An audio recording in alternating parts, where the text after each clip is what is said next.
right, we're live on Dodgers Digest. I want to thank everybody who's hopping on the stream. Mike Nellis here with you, of course, with this edition of Dodgers Post Game.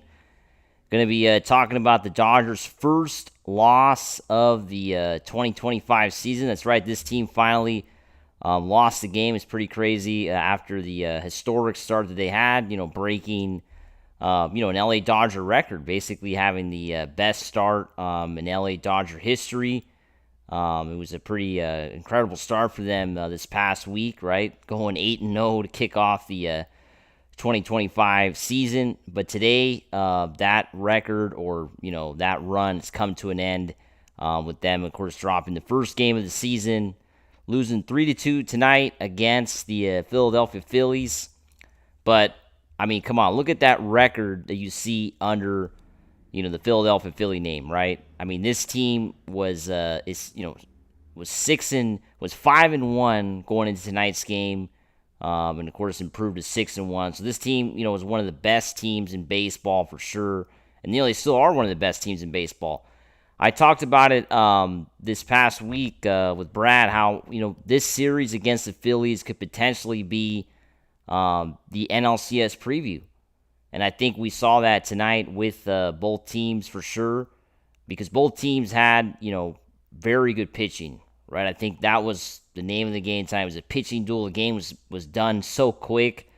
It was done, like a little over 2 hours. This game was completely finished. It was a fast game tonight for sure, with both pitchers really having great starts. Both of the starting pitchers really were on point for sure. Now, looking at the, of course, offense for the Dodgers, it was really not much there, right? I mean, Ohtani was 1 for 4.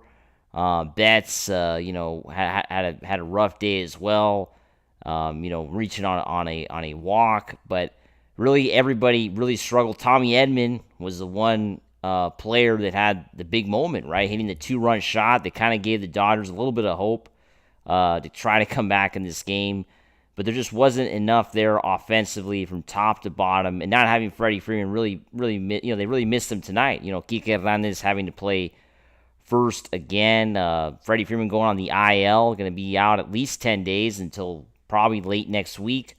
Hunter Fiducia was called up, catcher to take Freddie's spot. But you expect Kike Hernandez to probably play a lot of these games. But what was also really fun to watch with tonight's game was Yamamoto, right? Yamamoto had a very good start. Only gave up 3 hits and walked only 3 batters and struck out 5. It was a pretty solid start for Yoshinobu Yamamoto. It was very solid for sure. And I think that was, Yamamoto has come through in these kind of games, right, where he just did not have a lot of run support whatsoever. The Dodgers just really didn't give him much, right? I mean, they basically, in all the innings he was in, the Dodgers didn't score any runs. And for a long time there, it was a 1-0 game. It was a close game. And in the end, what made the difference, which you didn't know at the time, you didn't know at the time watching the game in the 8th inning that was going to be the difference. But it ended up being the difference. Kirby Yates giving up those 2 runs, that was it. Because think about it, at that time, it made the game 3-0. And as we know, Tommy Edman hit that 2-run shot to make this a 1-run game. So that was really the difference right there. Kirby Yates having that rough inning is basically his first bad inning with the Dodgers. Brand new player, of course, coming over from Texas. And this Dodgers bullpen, in some ways, looking at it's kind of interesting to say this, but in some ways, this bullpen is new, right? Because you have Kirby Yates, you have Tanner Scott, 2 players that the Dodgers went out and got as free agents. You have Luis Garcia as well. So 3 players that are getting a lot of innings early with the Michael Kopech injury. As we know, Michael Kopech being out has kind of changed things. But these 3 guys who have come over, Garcia has been pretty solid, but Tanner Scott and Kirby Yates have been a bit of a letdown at times, right? I mean, they have had a couple bad outings, both of them. Tanner Scott had a bad outing this past week in that series against the Tigers, right? It didn't matter because the Dodgers came back and won that game. But there has been, some rough starts from both of these guys, and then now tonight, Kirby Yates, or outings, I should say, not starts. A couple bad innings from both of them, and tonight Kirby Yates, had a rough game for sure, right? And that was, that was really a big moment in this game for sure, right?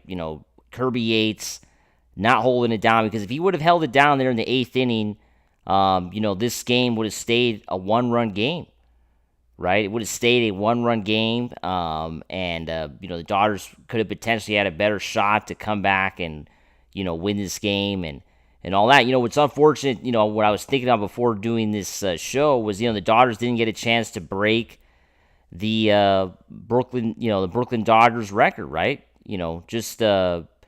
That record that the 55 Dodgers went 10-0 to start the year. Of course, they're not going to be able to do that. Could have been the best start in franchise history, but unfortunately was not able to be done tonight, right, against the Phillies. So we got Jasper St. Ohtani was safe. Are you allowed to challenge a caught stealing in baseball? Yes, you're allowed to challenge that. They did not challenge it. I was saying the season just started. Let's not look too much into this. Yeah, of course we can't look too much into this. For sure. I think the season it's been a little over a week, right? So it's like you can't really be too frustrated with this team losing a game, because they can't go 162-0, right? That's obviously impossible. So you have to have some losses. So I think. The team will have to regroup and have another start tomorrow, as we know, another game tomorrow in Game 2 of the 3-game set. And we'll see what they can do from there, right? And then another reason why the Dodgers had a rough game tonight, come on, this was really hard. Think about how good Luzardo was for the Phillies, right? He had a really good start. The Phillies starting pitcher, had 7 innings, only gave up 2 hits, 2 walks, 8 strikeouts. This was one of those really good starts for sure from the Phillies, starting pitcher.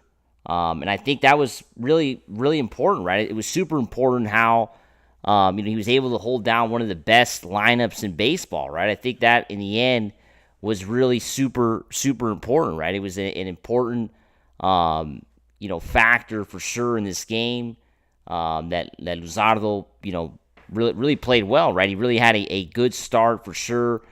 And I think in the end, that's going to be, what we're going to look at when we analyze this game, right? The starting pitching was super important for sure. And it's crazy because there hasn't been too many pitchers that have been able to shut down the Dodgers like today Luzardo was able to do, right?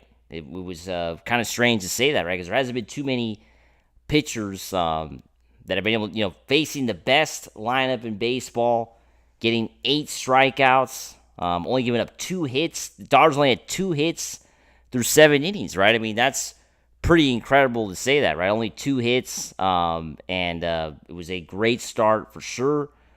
But I want to see what everybody's saying right now. I want to take a quick break because we got to let some more people hop on the stream. We have a few viewers on, but we're going to let some more people hop on. We're going to take a quick break, and we'll be right back on Dodgers Digest.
All right, so we're back here on Dodgers Digest. Mike Nelson here with you on tonight's post-game. Dodgers losing tonight 3-2 against the Phillies. Phillies, have been probably, along with San Diego and the Dodgers, the three best teams in the National League. All three teams only have one loss, right? So all three teams have been very dominant to start off this year. I'm not surprised with the Phillies because this team went to the World Series a few years back, right? We cannot forget that this team went to the World Series a couple years ago, and was it 2021, right? Loss against the Braves in that World Series. So this team, has been there. They've been, they've been there, right? They've made it before. They know what they're doing, and they have, one of the best players in baseball, right? Bryce Harper, Kyle Schwarber, all these guys. And then tonight, like I was talking about before we went to break, the pitching, right? The pitching was really good. Even Jordan Romano, who ran into trouble, in that ninth inning with giving up the 2-run homer, he had to somehow get through that, right? He had a couple big strikeouts and was able to kind of get through that big pressure moment. Because when the Dodgers hit that 2-run homer in the ninth inning to cut the lead, you kind of got the idea that maybe the Dodgers would come back, right? There was a possibility that this team would have a shot to, push this to extra innings. But really, the eighth inning was super important. Like I talked about, Kirby Yates giving up those 2 runs really changed the whole outlook of this game. Let's go to some of the comments. Jasper, we got to go back to no error games. Yeah, that's right. I mean, the Dodgers have been committing errors now the last few games. It's been a little bit frustrating to watch. There's been some tough fielding for sure with the Dodgers. That goes back to a lot of guys kind of learning positions, right? I mean, the Dodgers have always had that issue because they have players that are kind of playing, they play all over the field, right? So it's not really like they have a chance to kind of really get used to playing at that position. But that's just the facts of modern baseball, right? You always have players kind of playing all over the field, so you tend to have definitely more errors for sure. Lion says Dodgers need to replace Pajes. Can't hit, can't run, can't defend. Well, Andy Pajes, as we know, is a young player, a player that's going to take a long time. He's been getting a lot of playing time early in this year, right? He's been definitely getting a lot of opportunities to play with the course, injuries and Chris Taylor not being a player that the Dodgers can rely upon. James Outman hasn't really been heard of this season, right? So these players haven't had really. Andy Pajes is a player that's getting those chances, those innings, because the other guys are just not responding, right? When Chris Taylor had his first start, a few days ago, and really didn't do much, right? So that's why you still see Pajes out there, but I think we definitely had to be, patient with the guy. And also, I think the Dodgers are committed to him. I think the Dodgers are not going to trade him, despite them picking up Isbeldy Ruiz from the Athletics earlier this week, who, of course, is an outfielder and infielder, can play all over the field, has stolen a lot of bases. He's going straight to AAA, right? I mean, that guy is not going to be with the Dodgers unless there's injuries. And I don't think they're going to trade. Some people are speculating the Dodgers are going to trade away an outfielder now that they have Ruiz, and I don't really buy that at all. But what did everybody think about tonight's game? I think the Dodgers, of course, can't get too, you can't overreact for sure with this loss because there's such a long year, right? I mean, it's 162 games.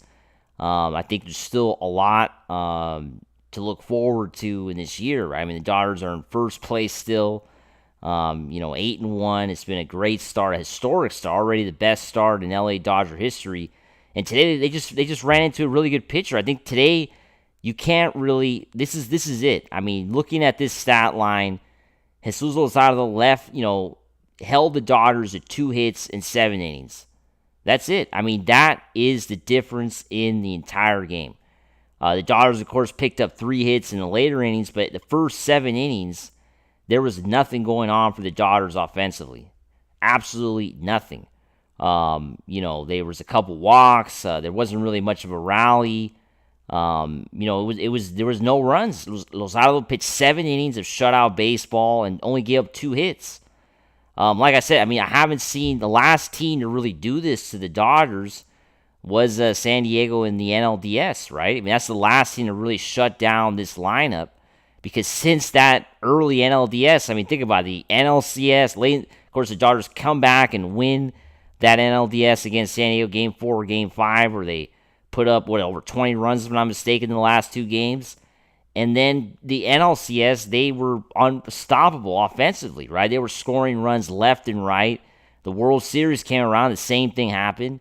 So the last time we really saw a stat line like this from a opposing starting pitcher was in the NLDS, right? That was the last time. So I think that is the main reason why the Dodgers don't get an opportunity to really, win tonight. I think that's the main thing. They were never in this game from the beginning. They were losing, of course, right from the get-go in the first inning. And then Luzardo pitches that kind of a game. It's really hard for them to really have a chance. You got to think about all the other games that the Dodgers have played this season. They were losing by a lot of runs against the Braves, but they were still, kind of in there offensively. They weren't completely shut down, right? And tonight the Dodgers look, really flat offensively. Of course, the long flight to Philadelphia could have played a factor, flying out on Thursday. And then, of course, playing today. And, that's the thing. This is the first time the Dodgers have really played in a hostile environment, right? There was some Dodger fans in Philadelphia, but it was a pretty hostile crowd for sure in Philadelphia today, Friday night. And it's always difficult to play in that stadium, right? It's a very crazy baseball crowd. They really like baseball in Philadelphia. They really brought it tonight. They're fans, I think, from the beginning. And the Dodgers didn't really feel at home, right away. They didn't feel at home. I think, this past week playing at Dodger Stadium, they were obviously feeling very different in that environment. But tonight it was not like that at all. And I think that was another big factor on why today it didn't go their way for sure. But let's go through the comments here. We got Byron. Thanks a lot for watching. Appreciate it. Yes, appreciate everybody who's hopping on the stream. Make sure to like the video, share the video as well. It really helps, of course, the algorithm. And even if you don't catch the live stream as it's happening, right, you can always watch it on demand, right? You can always watch this live stream on demand. It stays on the channel, so it's always there to watch later. Lion saying Apple TV is bad luck. Yeah, Apple TV, definitely. You saw a lot of fans complain about that all night long, right, on social media, talking about, the game being on Apple TV and not being able to watch it. Like today's game was not, televised on the usual local channel, right? Because today Apple TV got the exclusive rights to stream this game in the United States. So everybody had to use Apple TV today. And some fans, of course, don't have Apple TV, so a lot of people did miss today's game. But that's just the way, of course, Fridays, they got that exclusive window. And yeah, probably it is bad luck. Although last year, I don't know if everybody recalls, last year we had a very good extra innings win on Apple TV against the Yankees, right? With Yamamoto having an extraordinary start. He did get injured, but it was super fun to watch Yamamoto last year in that start at Yankee Stadium as a rookie. And, of course, who would have thought that those two teams would end up playing in the World Series? Well, that's going to do it here for this edition of Dodgers Digest post-game. I want to thank everybody who hopped on the stream today. We're going to be doing a watch-along tomorrow, covering, of course, the game, the Phillies and Dodgers Game 2. Game will be at 1 p.m. Pacific, 4 p.m. Eastern. That's when that game will be. And then, of course, Sunday will be the final game of that 3-game set. But tomorrow we'll be doing a watch-along.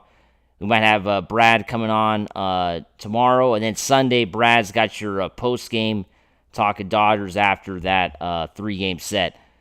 And, as always, got to always think blue like Brad says. And like I say, let's go Dodgers. Woo!